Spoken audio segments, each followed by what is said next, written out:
No real writer likes what she's writing all the time, or even most of the time. The important thing is to stick with your story until the end. That is when the magic happens. It's so easy to give up on a project. You'll get stuck or bored and you want to stop, or you'll get another great idea and you'll want to chase it. But it's so important to finish the story you started. Here's why. Respect the project. When you start a project, you're responsible for it. A project is like a child.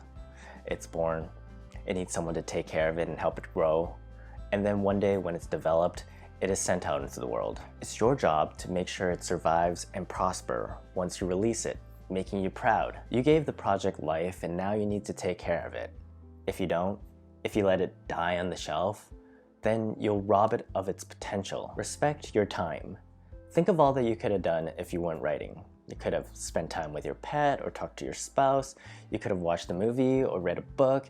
You could have taken a nap or gotten drunk. There was a lot you could have done, but you chose to write. You chose to spend your limited time on Earth doing this activity. You're investing your most precious resource into this. It's like getting a gym membership, showing up, not using the equipment, and then going home and feeling disappointed that you're not seeing any results. Respect your time. Finish your work. Okay, let's say I've convinced you and you're gonna pull out your half-finished work and write to the end.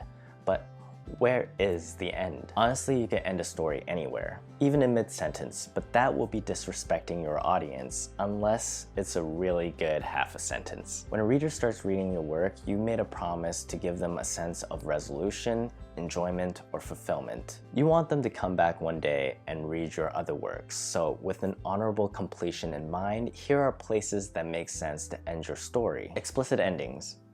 When there's nothing more for the reader to know, when all the questions are answered, then it is an appropriate ending. This type of ending is a nice little bow on a wrapped up story. I like to think of them as success or failure type of stories. Did Rocky win his match? Did we save Private Ryan or kill Bill? Did the lovers get together at the end? If your story is about a specific mission, then at the end, the audience should know whether or not it was accomplished. These type of stories tend to leave the audience feeling satisfied. The other type of ending is implicit ending, often known as open-ended stories. These type of endings leave the resolution up to the reader's interpretation. One main example is a cliffhanger ending, which leaves your reader wanting more. As one mission ends, another begins. What adventure is your character up to next?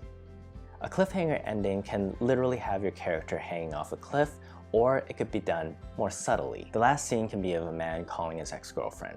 Throughout the whole story, we know that the man is overcome with guilt and he wants to make amends, but the story ends before she picks up the phone, which leaves the audience wondering, did she answer?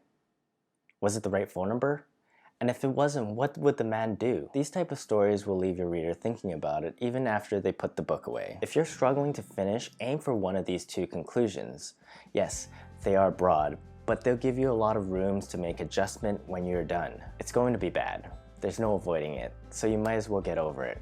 That is what editing is here for. So the faster you write, the faster you could get to the editing stage, and wouldn't that be nice? Remember, as a writer, you are the first reader. The first draft is a discovery.